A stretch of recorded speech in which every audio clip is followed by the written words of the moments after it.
making disciples, transforming lives. Ibadah pagi tadi saya khusus bicara mengenai kepahitan.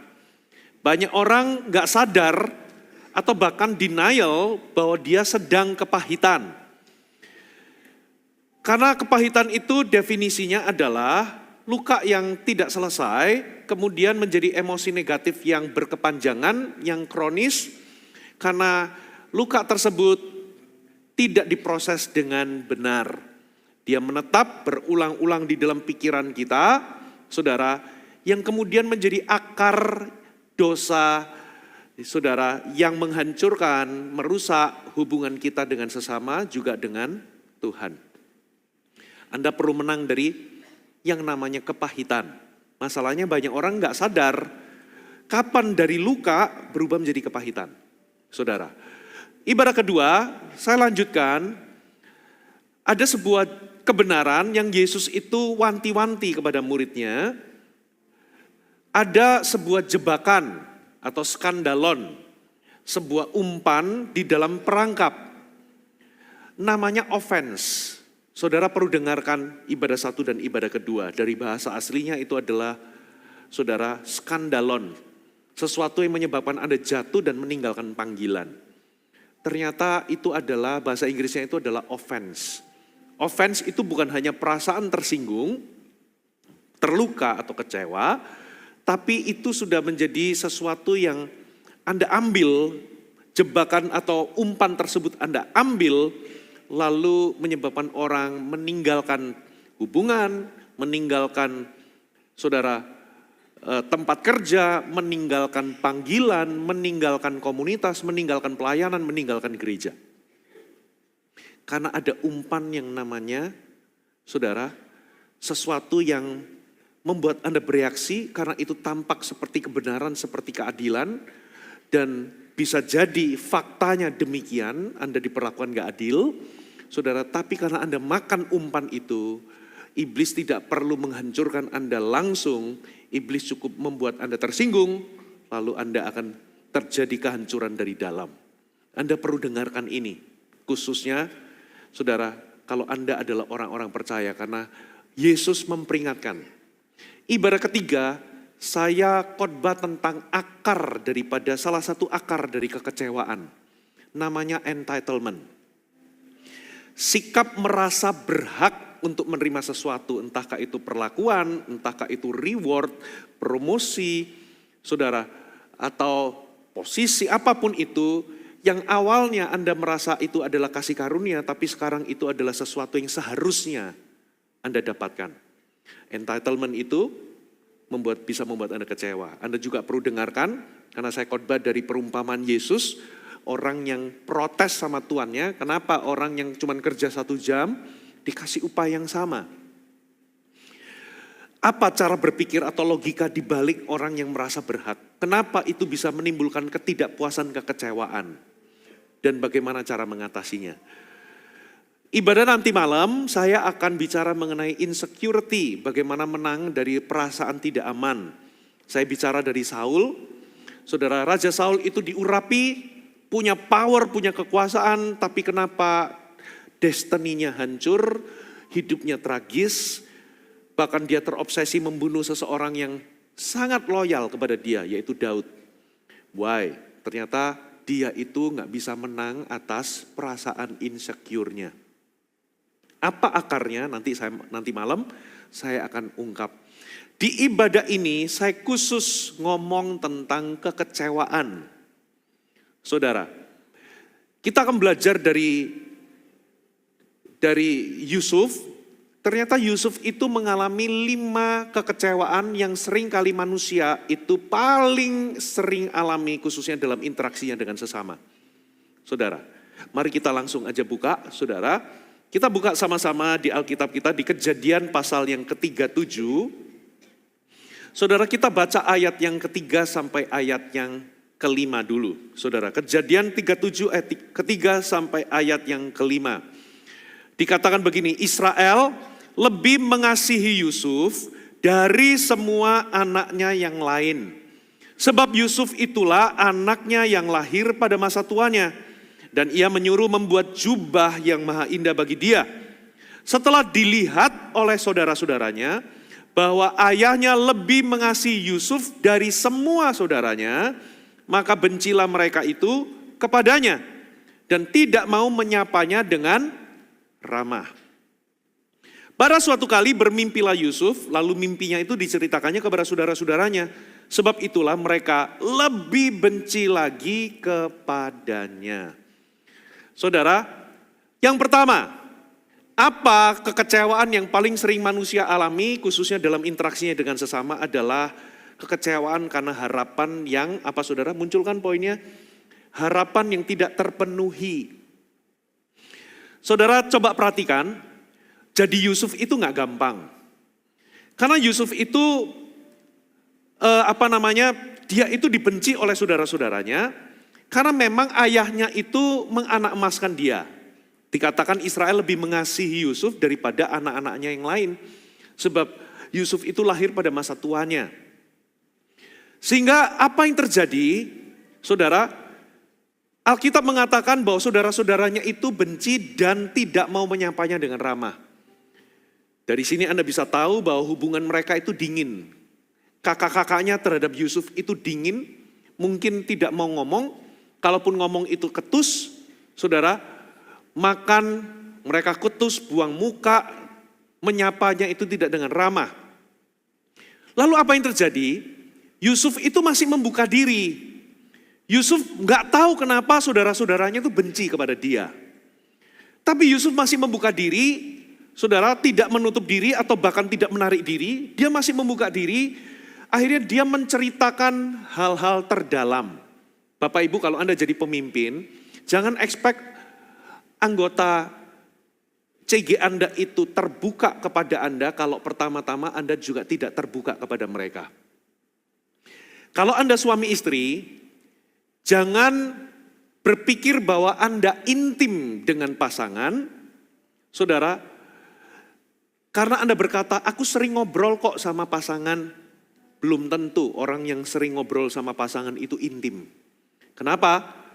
Karena kalau yang Anda obrolkan itu hanyalah dunia luar, tentang politik lah, tentang misalnya pertandingan sepak bola siapa yang menang, ngomong tentang Pasar Fuji kok tambah keren, pakai kacamata, ya, tentang dunia luar yang gak ada hubungannya sama diri Anda, atau hal-hal terdalam dalam diri Anda, belum tentu Anda intim. Pernah nggak Anda mengalami begini, kok aku ini menikah sama pasangan udah 10 tahun, tapi kok kayaknya kok ini kayak orang asing, misterius. Itu tanda bahwa Anda kurang keterbukaan. Anda nggak terbuka pada hal-hal terdalam. Anda nggak terbuka, nggak menjadi vulnerable, Anda nggak mengutarakan pikiran, isi hati, bahkan Anda nggak mengutarakan perasaan Anda seperti apa, ketakutan Anda seperti apa, bahkan mimpi-mimpi Anda seperti apa. Makanya kalau nggak ada keterbukaan, nggak akan ada kedekatan. Nah, Yusuf ini masih membuka pintu dengan dia menceritakan hal-hal yang terpenting baginya, yaitu mimpi yang dia terima.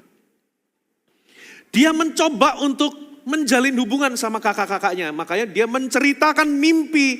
Dia masih membuka diri dengan harapan kakaknya itu bisa memahami dia. Dengan harapan kakaknya itu bisa menerima dia. Dengan harapan kakaknya bisa mensupport dia. Itu adalah harapannya. Tapi yang terjadi, Alkitab mencatat, makin bencilah kakaknya.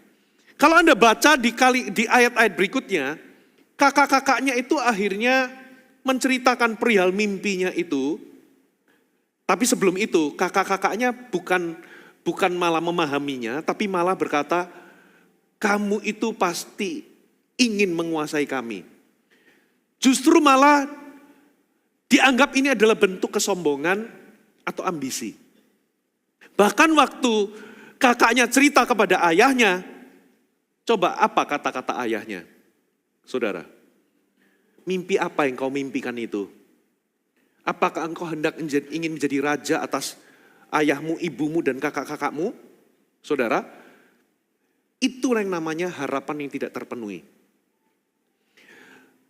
Dan inilah yang paling sering kekecewaan yang manusia alami. Yaitu kekecewaan karena harapan yang tidak terpenuhi. Anda berharap orang mengerti saudara, orang mendukung saudara, tapi yang terjadi mereka tidak mendukung, mereka menyalahpahami Anda. Anda berharap orang itu bisa bereaksi tertentu, tapi ternyata harapan itu tidak terpenuhi. Muncullah yang namanya kekecewaan. Kekecewaan tertinggi pertama adalah ketika harapan tidak terpenuhi. Yang kedua, saudara, Alkitab dikatakan apa saudara? Saudara-saudaranya itu tidak menyapanya dengan ramah. Munculkan, kekecewaan tertinggi kedua adalah penolakan. Katakan penolakan. Saudara, dalam kehidupan kita, setiap manusia itu punya kebutuhan untuk diterima. Punya kebutuhan untuk merasa belong di dalam sebuah keluarga atau di dalam sebuah komunitas. Nah, sehingga ketika dia itu tidak diterima, saudara, efeknya itu bisa besar. Kadang itu bisa merusak gambar dirinya. Dia akan bertanya-tanya, mengapa aku ditolak? Apa yang salah dengan diriku? Mengapa aku tidak diterima seperti yang lain? Ada apa? Mengapa ini terjadi? Dan kalau itu diteruskan, saudara, dia akan mengalami, kalau dia ditolak, orang itu ditolak, dia akan mengalami yang namanya kekecewaan. Yusuf itu mengalami penolakan. Yusuf itu makan keluarga, tapi sikap daripada kakak-kakaknya itu begitu dingin, begitu kasar, menunjukkan penolakan yang sangat. Karena kakak-kakaknya itu dikatakan membenci Yusuf. Saudara, di titik itu orang pasti mengalami yang namanya luka dan kekecewaan. Saudara, yang ketiga munculkan pengkhianatan Bapak Ibu. Coba kita baca ayatnya ya, saudara. Mari kita baca ayatnya di Kejadian 37 ayat 12 sampai 18. Pada suatu kali pergilah saudara-saudaranya mengembalakan kambing domba ayahnya dekat Sikem. Jadi kakak-kakak dari Yusuf mengembalakan kambing domba ayahnya dekat Sikem. Lalu Yakub berkata kepada Yusuf, bukankah saudara-saudaramu mengembalakan kambing domba dekat Sikem? Marilah engkau kusuruh kepada mereka. Saud Yusuf, ya Bapa. Kata Israel kepadanya, pergilah engkau melihat apakah baik keadaan saudara-saudaramu dan keadaan kambing domba, dan bawalah kabar tentang itu kepadaku. Lalu Yakub menyuruh dia dari lembah Hebron, dan Yusuf pun sampailah ke Sikem. Ketika Yusuf berjalan ke sana kemari di padang, jadi muter, ternyata Yusuf gak menemukannya. Dikatakan begini, bertemulah ia dengan seorang laki-laki dan yang bertanya kepadanya, apakah yang kau cari? Sahutnya, aku mencari saudara-saudaraku. Tolong katakan kepadaku di mana mereka mengembalakan kambing domba. Lalu kata orang itu, mereka telah berangkat dari sini. Sebab telah ku dengar mereka berkata, marilah kita pergi ke Dotan. Jarak Sikem ke Dotan itu enggak dekat. Maka Yusuf menyusul saudaranya itu dan didapatinyalah mereka di Dotan. Dari jauh ia telah kelihatan mereka. Yusuf, saudara, itu kelihatan. Maksudnya gini, saudara-saudaranya bisa melihat Yusuf. Mana yang lebih kelihatan? Saudaranya melihat Yusuf atau Yusuf melihat saudaranya? Ya Yusuf melihat saudaranya karena apa? Ada banyak kumpulan kambing domba. Tapi Yusuf kelihatan, lalu dikatakan begini saudara. Tetapi sebelum ia dekat pada mereka yaitu saudara-saudara Yusuf telah bermufakat untuk mencari daya upaya untuk membunuhnya. Lalu kalau Anda baca kalimat berikutnya dikatakan begini, ayat 19. Kata mereka, lihat tukang mimpi ini datang, sekarang mari kita bunuh dia. Kita lemparkan ke dalam salah satu sumur ini. Lalu kita katakan seekor binatang buas akan menerkamnya. Dan kita akan melihat nanti bagaimana jadinya mimpi itu. Bayangkan saudara, saya coba. Yusuf itu datang kepada saudara-saudaranya. Pertama, karena dia peduli sama ayahnya. Yang kedua, dia juga peduli kepada kakak-kakaknya. Papanya menyuruh dia, lihat kondisi kakakmu dan kondisi kambing domba, kasih kabar kepada ayahmu ini. Yusuf itu datang sebagai brother, sebagai adik yang peduli akan keselamatan kakak-kakaknya. Dia juga datang, dia berkata, ya Bapak, berarti dia itu melakukannya tanpa penolakan, lalu dia mencarinya ke Sikem. Puter-puter di padang yang nggak kecil itu, nggak menemukan. Dia masih mencarinya, ketemu sama seseorang, apa yang kamu cari? Aku cari kakak-kakakku, kamu tahu nggak di mana mereka? Orang ini berkata, mereka kedotan. Lalu saudara, di titik ini Yusuf masih mencari kakak-kakaknya, menyusul kedotan. Ternyata dari jauh kakak-kakaknya sudah melihat itu Yusuf datang.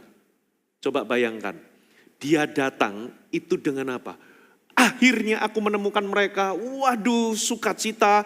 Ya, Yusuf menyusul dengan girang.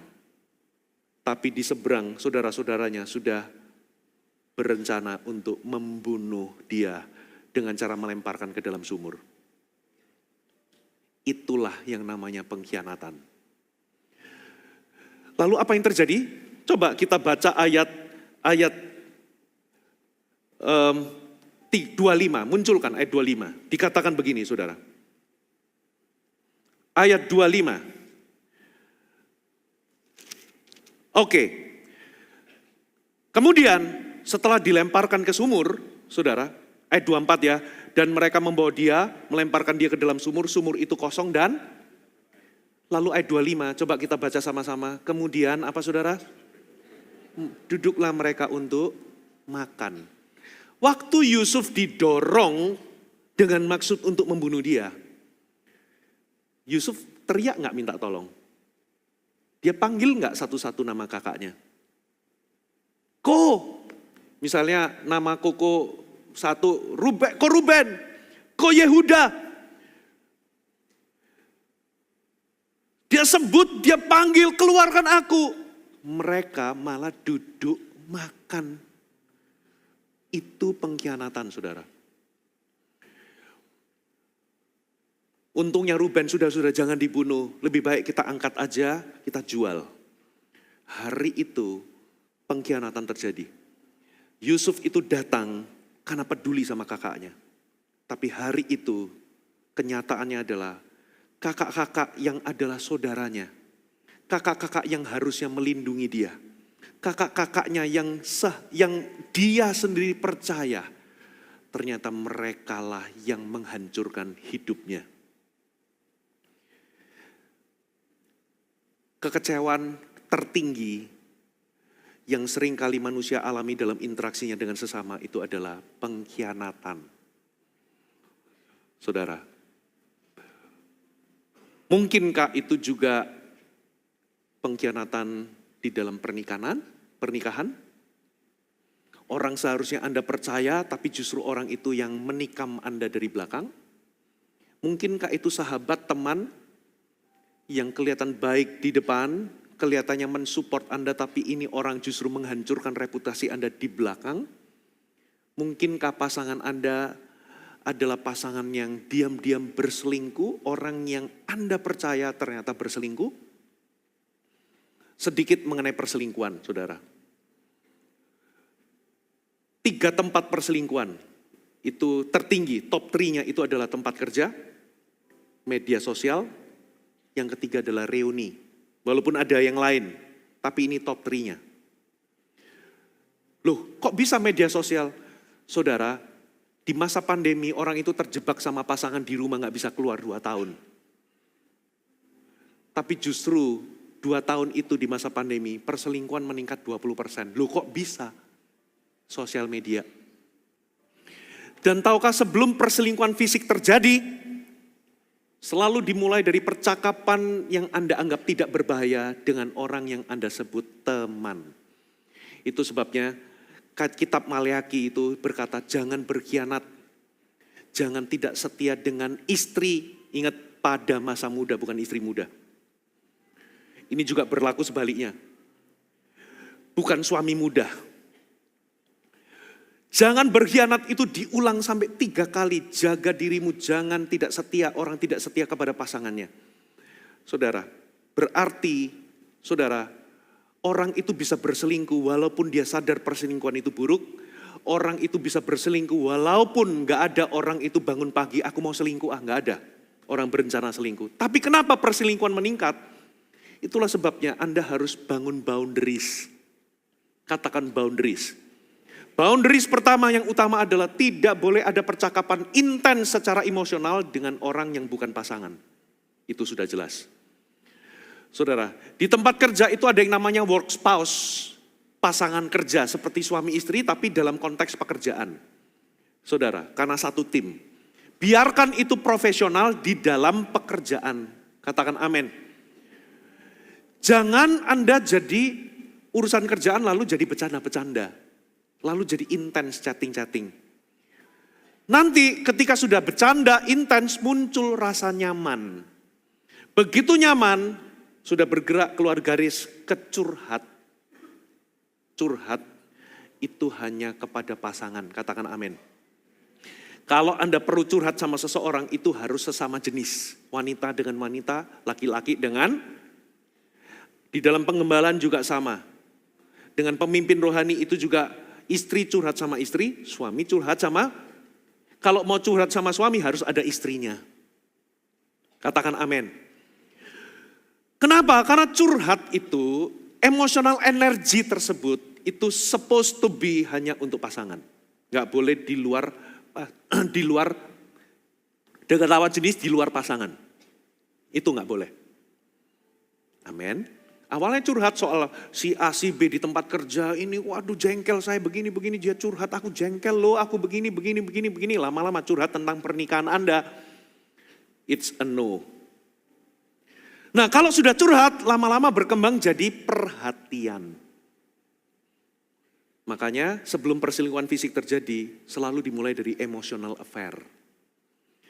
Perhatian, kenapa hari ini kok gak datang? Iya aku diare nih.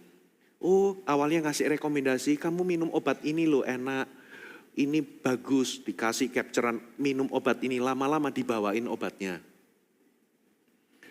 Kamu udah makan belum? Ini loh makan ini loh, nasi tempong di sini loh. Itu sambelnya sedep gitu ya. Lama-lama dibawain nasi tempongnya. Bapak Ibu, dari perhatian berkembang jadi apa saudara? Flirting.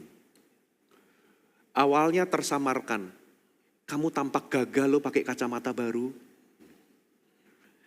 Yang perempuan baru saja gunting rambut. Kamu wajahmu kelihatan cerah lo. Kamu bagus lo pakai baju itu. Lama-lama kamu ganteng, kamu cantik. Kalau di sini masih belum bertobat, lanjutnya kemana? Anda tahu sendiri. Biasanya lanjutnya itu ke menghapus pesan. Chatting. Karena Anda sadar kalau ini dilihat pasangan, ini sudah offside. Anda hapus-hapus. Kalau nggak bertobat di sini, terjadilah perselingkuhan fisik. Dan itu melukai sangat dalam.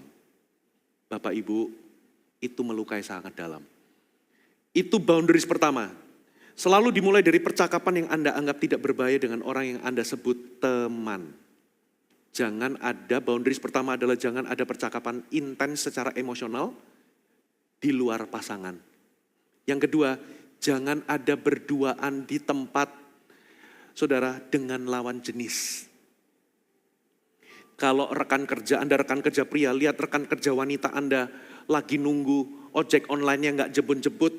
Ini sudah malam, ini sudah lembur, malam di tempat yang rawan. Nggak usah nawarin, aku anterin ya, nggak usah. Loh Pastor Puji kalau dia diculik gimana? Biarin diculik. Setuju? Kalau dia dirampok gimana? Biarin dirampok. Kalau dia hujan lalu nggak ada, ini gimana? Nanti dia basah, masuk angin. Biarin masuk angin. Anda lempeng aja pulang. Jelas? Setuju? Bagi Anda yang wanita, ditawarin begitu, ngomong aja, sudah ada yang jemput, tolak baik-baik dengan halus. Oh sudah ada yang jemput, ini udah malam loh, gak ada ojeknya. Ada yang jemput. Gak ada ini, jam gini tuh gak ada ojek online lewat di sini. Ada malaikat yang antar. Tapi Pastor Fuji gimana ini?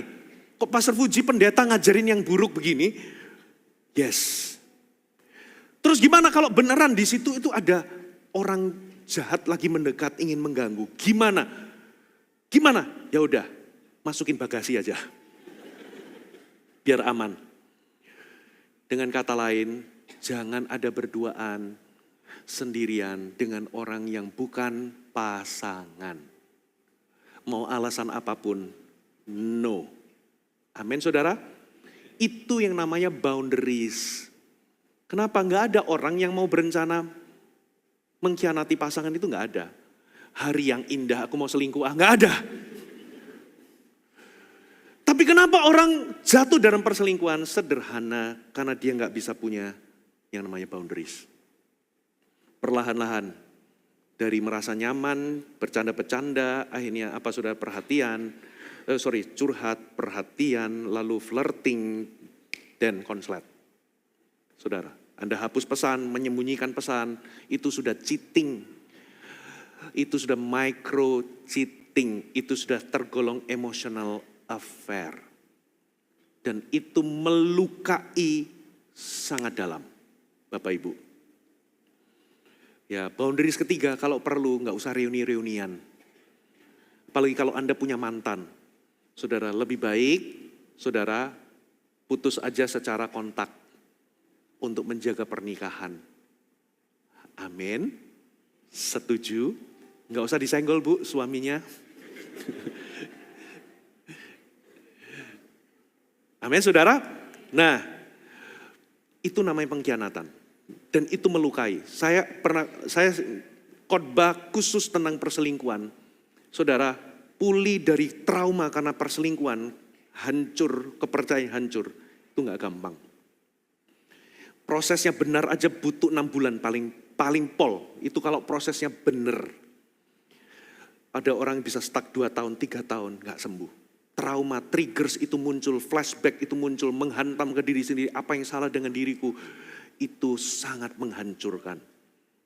Jangan berkhianat, karena itu melukai. Amin Bapak Ibu. Yang keempat, ketidakadilan, perlakuan tidak adil, kesalahpahaman, bahkan fitnah. Itu adalah kekecewaan yang tertinggi yang seringkali manusia alami di dalam interaksinya dengan sesama. Saudara, kita nggak perlu baca ayatnya, Anda percaya ya. Singkat cerita, Yusuf itu begitu dijual, hidupnya begitu pahit, kakaknya ingin membunuh dia. Dia mengalami penolakan, mengalami harapan yang tidak terpenuhi. Dia mengalami yang namanya apa? Saudara, pengkhianatan. Orang yang seharusnya menolong, mensupport, mendukung, melindungi, justru ini orang yang menghancurkan hidupnya. Tapi dia itu dikatakan Alkitab, Yusuf itu elok parasnya dan manis sikapnya. Berarti dia gak kepahitan saudara. Dia bekerja dengan luar biasa walaupun dia jadi budak. Sehingga Tuhan menyertai dia karena sikapnya benar. Dan Tuhan itu apa saudara? Mempromosi dia. Lalu apa yang terjadi? Rupa-rupanya di balik promosi tanggung jawab yang besar yang dipercayakan. Juga muncul godaan yang besar. Ternyata istri daripada tuannya yaitu Potifar diam-diam menyukai Yusuf. Dan tiap hari Yusuf itu digoda untuk berbuat dosa bersama dengan dia. Untuk tidur dengan dia. Yusuf berkali-kali menolaknya dengan berkata demikian, saudara. Aku ini, Tuanku itu mempercayakan aku kuasa demikian rupa besar. Perbedaannya cuma satu yang tidak dipercayakan yaitu engkau karena engkau adalah istrinya. Tapi aku punya kuasa penuh. Seperti gak ada bedanya dengan Tuhan. Tidak mungkin aku melakukan dosa sebesar ini kepada Allahku juga. Dengan kata lain, dia nggak selfish, dia nggak memikirkan dirinya sendiri, tapi dia memikirkan tuannya yang mempercayai dia. Yang kedua, dia memikirkan perasaan Tuhan. Bagaimana mungkin aku melakukan kejahatan sebesar ini? Bagaimana mungkin aku menyakiti hati Tuhanku? Dia jaga kepercayaan dari tuannya. Dia jaga integritas moralnya. Dia berlaku setia dan berlaku jujur.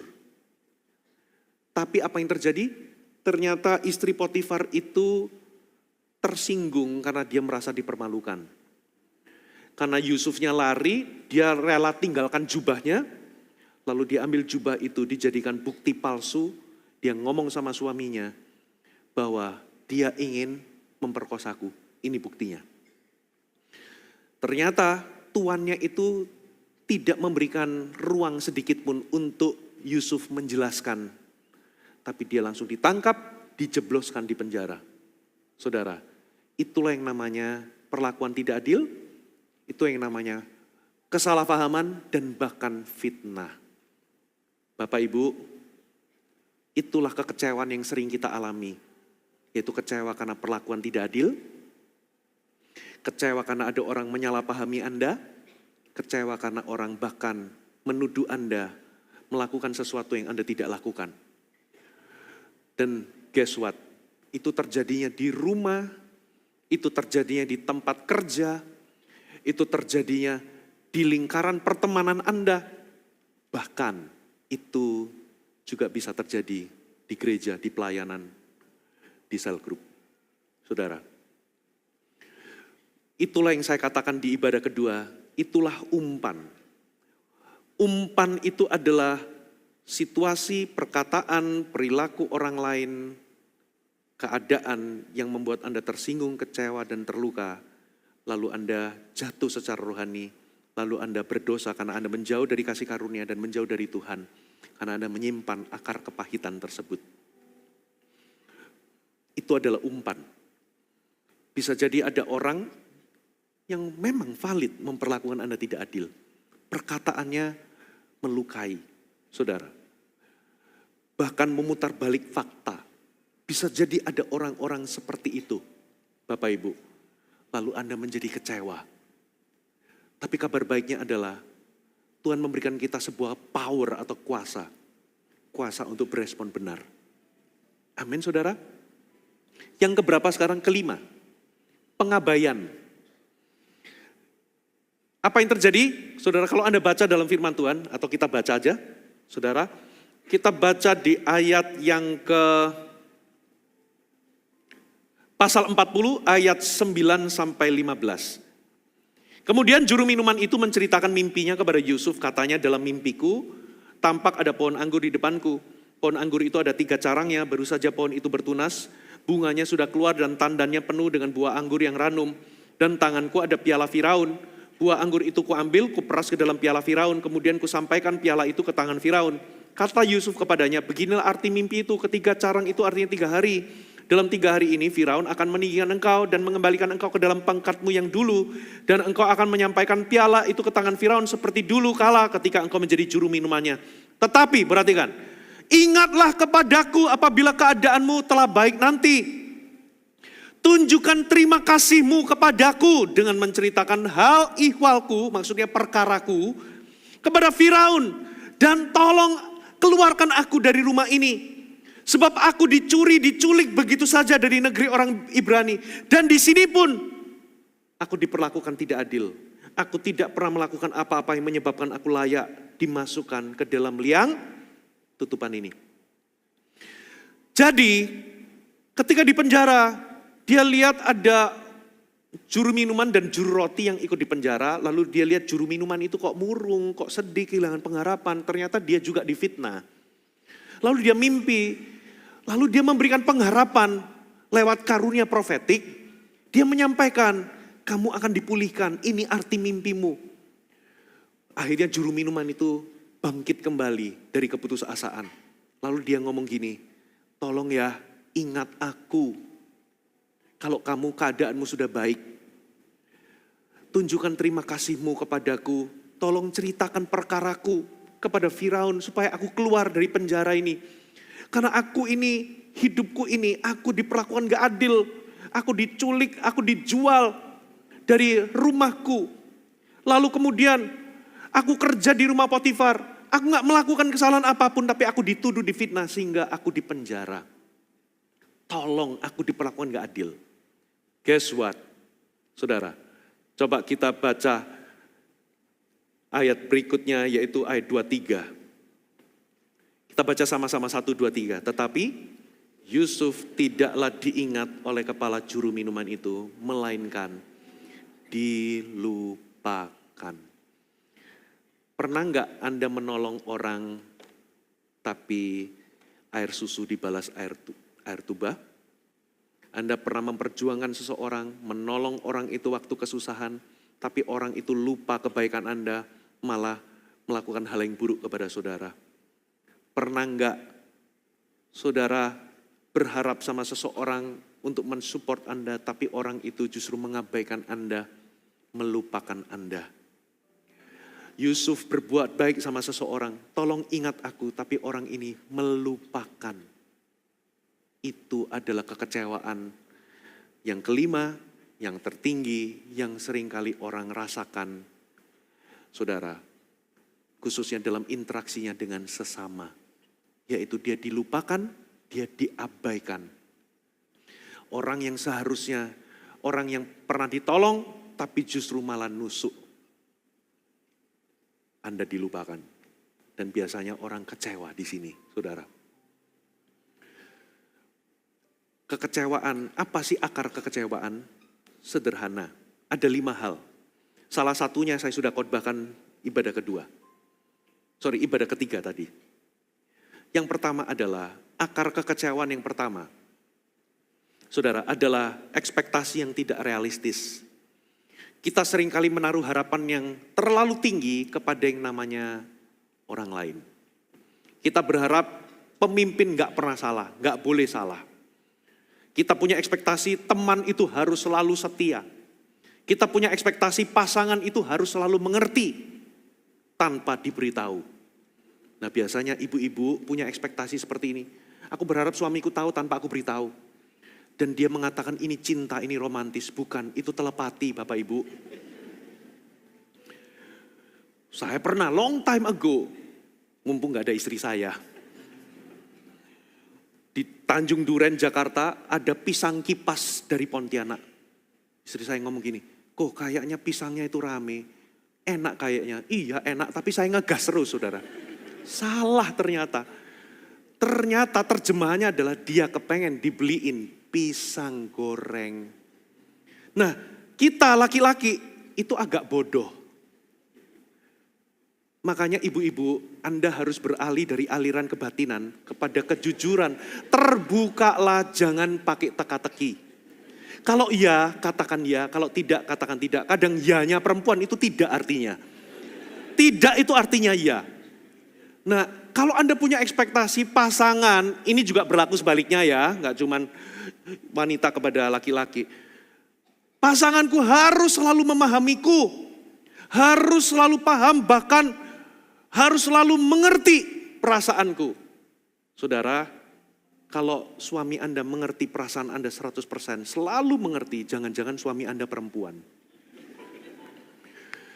Begitu pula sebaliknya. Kadang laki-laki kepengen istriku itu ngerti jalan pikiranku, karena pikiran wanita dan perempuan berbeda. Saya bisa khotbah panjang lebar soal ini. Jadi khotbah pernikahan nanti. Kalau istri Anda mengerti jalan pikiran laki-laki 100% dan selalu mengerti, jangan-jangan istrimu itu laki-laki, saudara. Jangan punya ekspektasi yang tidak realistis. Yang kedua, sumber kekecewaan kedua itu adalah entitlement. Itu yang saya khotbahkan di ibadah kedua, Anda perlu dengarkan. Merasa pantas menerima perlakuan tertentu, merasa berhak, saudara. Karena Anda merasa sudah berkorban banyak, sudah memberi banyak, Anda merasa sudah melayani begitu banyak, sehingga Anda merasa layak dan pantas mendapatkan perlakuan khusus, apresiasi, atau apapun. Saudara, lalu ketika respon orang lain tidak sesuai harapan Anda kecewa. Saudara. Yang ketiga adalah luka masa lalu. Saudara, seringkali kekecewaan hari ini itu sebetulnya mengaktifkan luka yang sudah ada di masa lalu, saudara.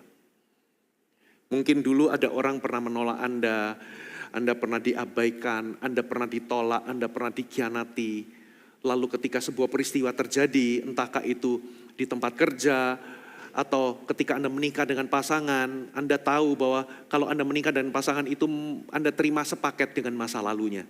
Jangan-jangan pasangan Anda dididik dengan keras, penuh dengan kritikan, sehingga dia tertolak, dia sensitif, sehingga ada sebuah peristiwa dia meledak, itu sebetulnya Anda dealing dengan luka masa lalunya. Saudara. Atau saudara, Anda masuk di dalam cell group, lalu tiba-tiba ada sesuatu, lalu respon Anda begitu meledak-ledak, karena sebetulnya peristiwa tersebut, perilaku tersebut sebetulnya mengaktifkan luka yang sebetulnya sudah ada. Sumber kekecewaan ketiga itu adalah luka masa lalu. Yang keempat, idealisme yang terlalu tinggi. Orang yang terlalu idealis biasanya paling mudah terluka. Mereka berharap komunitas sempurna, pemimpin sempurna, gereja sempurna. Realitanya, Bapak Ibu, semua orang itu masih juga berjuang dan dalam proses. Gak ada orang sudah sempurna. Amin. Yang kelima, saudara, komunikasi yang tidak jujur bisa jadi, saudara, banyak kekecewaan itu berasal dari narasi yang Anda ciptakan sendiri. Karena kurangnya komunikasi yang jujur, sehingga Anda berasumsi, muncul narasi. Saya tadi kasih contoh, ada orang gak senyum, saudara, muncul narasi, dia sengaja begitu. Muncul narasi, dia punya masalah denganmu. Muncul narasi, dia orangnya memang begitu. Lalu Anda kecewa, sebetulnya Anda kecewa bukan sama orang itu, tapi sama narasi yang Anda bangun setelah kejadian itu. Bisa jadi orang itu gak senyum karena buru-buru mau ke toilet karena perutnya sakit. Saudara, lalu kita gampang ngejudge niatnya orang, betul gak? Nah, seringkali kita itu bias di dalam judgment. Contoh, kalau orang terlambat, Anda berkata orangnya ini gak disiplin. Tapi kalau Anda yang terlambat, macet. Anda judge orang lain, itu judge karakternya, niatnya. Tapi kalau Anda judge diri Anda, judge-nya karena situasi atau keadaan. Ada orang motong di jalan, egois orang ini. Kalau Anda yang motong, buru-buru. Betul atau betul? Nah, narasi Anda kadang gak berimbang. Sama diri sendiri lunak, tapi sama orang lain, dia jahat. Dia memang orangnya begitu, dia egois. Nah, narasi itu kalau dikembangkan, Anda terluka sama narasi Anda sendiri. Saudara. Nah, sekarang pertanyaannya bagaimana bisa menang? Waktu saya tinggal 4 menit. Gimana? Gas terus? Oke. Jadi nanti kalau Anda kecewa kok terlambat, salahkan pastor Anda. Yang pertama, saudara. Munculkan poinnya. Ternyata untuk menang dari kekecewaan, Anda perlu mengakui luka Anda dengan jujur. Mazmur 62, adakah ayatnya, saudara? Ayat 8 berkata, percayalah kepadanya, hai umat, curahkan isi hatimu di hadapan Tuhan. Saudara, Yusuf itu tidak deny bahwa dia terluka, bahwa dia kecewa. Tapi Yusuf itu memprosesnya dengan cara yang benar. Yusuf tidak tinggal di dalam kekecewaan, karena dia memprosesnya dengan benar. Dia sendiri ngomong kepada juru minuman, aku diperlakukan gak adil. Aku ini dicuri, diculik dari tempat kelahiranku. Dan aku tidak melakukan apa-apa yang membuat aku pantas ada di liang tutupan ini. Dengan kata lain dia jujur bahwa aku diperlakukan gak adil. Aku kecewa. Nah, banyak orang Kristen itu kadang denial. Gak apa-apa kok, padahal terluka. Sudah lewat, itu bukan sesuatu yang besar, padahal Anda kecewa. Aku sudah move on kok, aku sudah melupakan, padahal enggak. Tiap malam Anda masih mengulang-ulang cerita itu dan Anda kecewa, Anda sakit hati. Bahkan ada orang yang menutupinya dengan kalimat rohani, Tuhan punya rencana yang baik. Iya memang benar, tapi Anda nggak mengakui bahwa Anda terluka. Saudara, bahkan ini berkata, kan kita harusnya mengasihi, kan orang Kristen nggak boleh kecewa. Orang Kristen nggak boleh terluka. Loh, saudara, Anda denial dengan kalimat rohani. Alkitab nggak pernah mengajarkan Anda memendam perasaan tersebut. Kalau Anda pendam, akan terjadi dua hal. Entah Anda jadi orang yang sensitif, meledak-ledak, gampang tersinggungan karena sensitif. Yang kedua, Anda mati rasa. Jadi numb, karena Anda tekan perasaan itu, supaya apa? Anda takut terluka.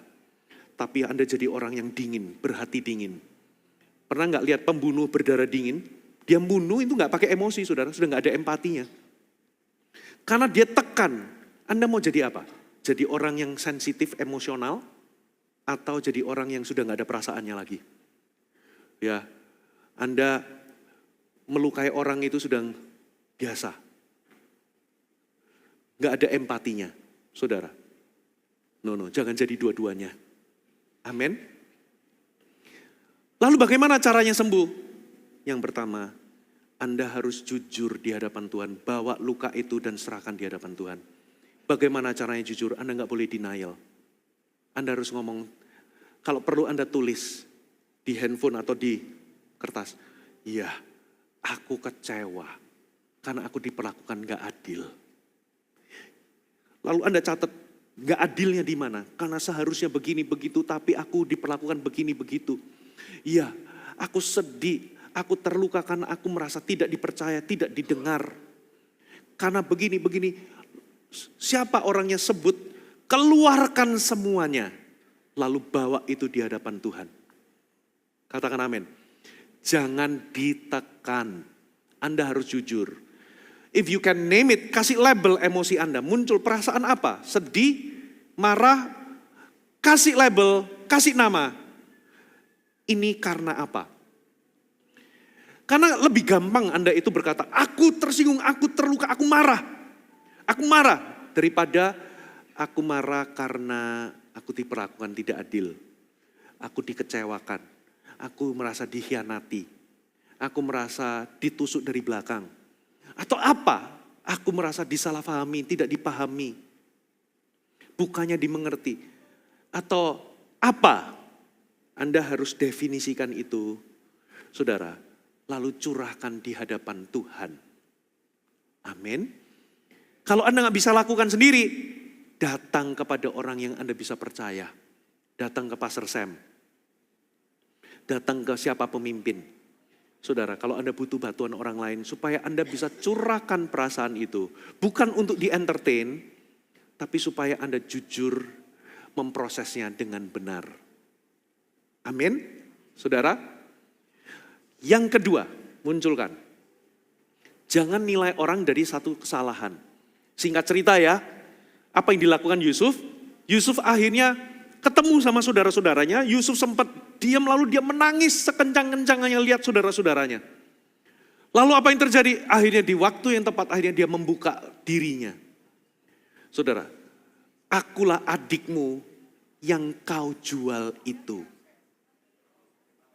Tetapi jangan, kita baca aja ayatnya saudara.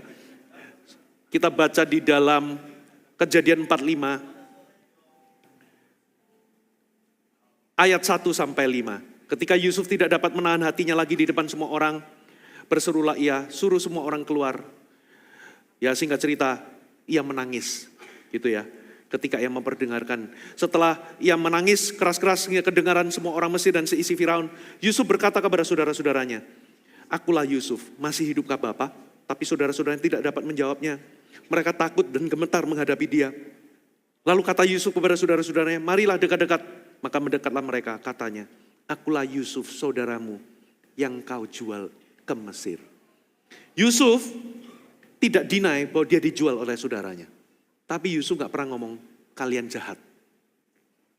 Dikatakan, tapi jangan bersusah hati, jangan menyesali diri.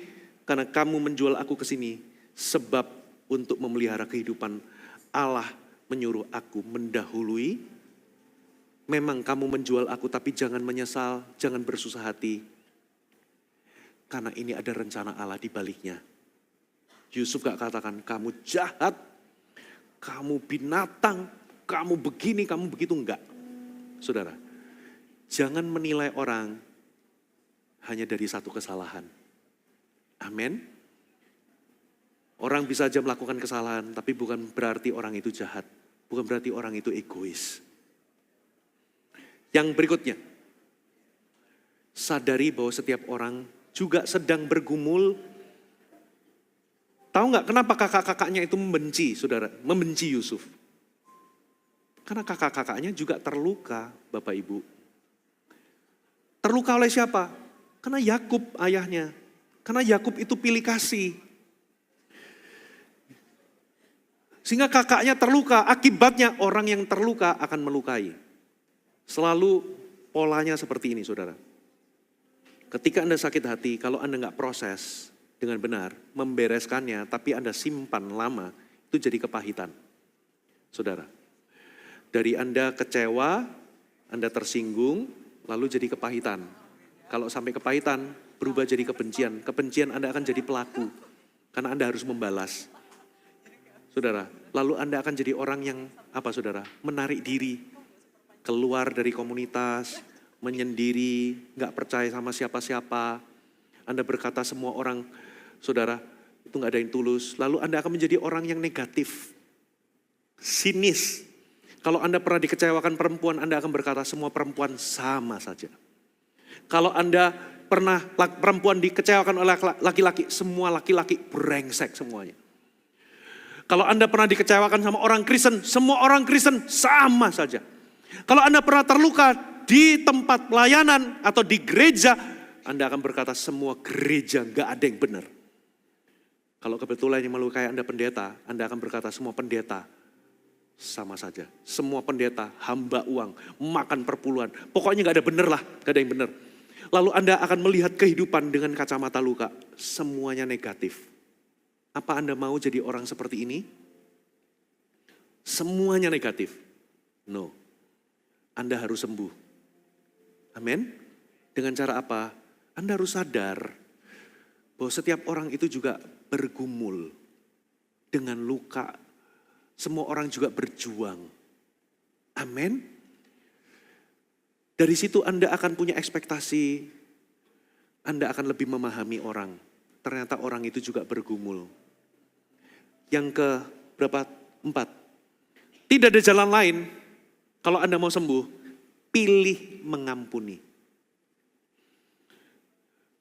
Maksudnya bagaimana? Saudara, berarti aku harus setuju dengan perlakuan atau perilaku orang itu? Tidak, mengampuni itu bukan berarti Anda setuju. Mengampuni itu Anda berhenti untuk, saudara, Anda meletakkan hak untuk membalas. Anda berhenti untuk mengingat-ingat kesalahan orang lain. Anda menghapuskan itu. Mengampuni itu sebetulnya membebaskan dirimu dari jerat. Membebaskan dirimu dari racun. Kalau Anda memilih untuk tidak mengampuni itu seperti tiap hari minum pil yang isinya racun 3 kali sehari, setiap hari. Ada orang itu sampai setahun, 2 tahun, 15 tahun. Kok tubuhku makin lemah ya? Karena Anda minum racun. Yang mati Anda bukan orang, saudara. Makanya ketika Anda mengampuni, sebetulnya Anda sedang membebaskan dirimu dari ikatan. Karena Anda yang terikat. Kejadiannya mungkin 15 tahun yang lalu, tapi tiap hari Anda makan dengan narasi yang sama. Anda terluka. Tidur gak bisa tidur. Hidup gak bahagia. Kenapa? Anda menyimpan kepahitan. Anda yang terikat. Anda gak bisa move on. Anda terikat dengan peristiwa yang sudah lalu. Anda hidup di masa lalu. Mengampuni satu-satunya cara untuk Anda bebas dan sembuh. Amin. Bagaimana cara mengampuni? Anda harus menyadari dan hidup di dalam kasih karunia. Maksudnya apa? Yesus tanya sama Petrus, gak apa-apa ya sebentar ya. Aman? Yesus tanya berapa kali harus mengampuni? Petrus jawab 7 kali 7. Salah, 7 kali 70 maksudnya tidak terhingga. Lalu Yesus kasih perumpamaan, ada seorang raja yang menghapuskan hutang seseorang, itu 10.000 talenta, itu berarti dia kerja seumur hidup gak bisa bayar. Tapi dihapus gitu aja. Nilainya tidak terbayarkan tapi dihapus. Tapi waktu dia keluar, temennya utang 100 dinar itu upah gaji 3 bulan kerja. Seharusnya bisa dibayar karena nilainya tidak besar. Tapi dia ditangkap, dijeblosin, gak dilepas. Tuannya marah. Kenapa kamu itu gak sadar bahwa kamu itu diampuni dari kesalahan yang tidak terbayarkan. Sementara temanmu punya kesalahan yang kecil, tapi kamu gak ampuni. Dengan Anda sadar bahwa Anda dicintai Tuhan, dulu Anda berdosa, berbuat salah yang tidak terbayarkan, tapi Anda diampuni. Anda juga pernah menyakiti orang, berbuat salah sama orang, tapi Anda dapat kesempatan kedua. Itu akan membuat hati Anda lebih lembut. Coba kalau Tuhan memperlakukan yang sama kepada Anda, tidak melepaskan pengampunan. Mampus kita. Tapi kalau Anda sadar, aku dicintai, diberikan kasih karunia, aku diberikan kesempatan kedua, dosaku diampuni, maka itu akan membuat hati kita semakin mudah untuk mengampuni orang lain. Amin. Yang terakhir, yang kelima, jangan berharap terlalu tinggi sama manusia. Maksudnya apa? Tidak ada manusia yang sempurna. Bukan berarti Anda gak boleh percaya sama orang. Bukan. Tapi saya ngomong begini loh, jangan berharap terlalu tinggi seolah-olah manusia itu seperti Tuhan. Manusia tetap bisa gagal. Pemimpin bisa berbuat salah. Pasangan Anda, sekalipun mereka mencintai Anda, pasangan Anda tetap bisa mengecewakan Anda dan berbuat salah. Saudara, dengan kata lain, lower your expectation. Mari kita bangkit berdiri sama-sama.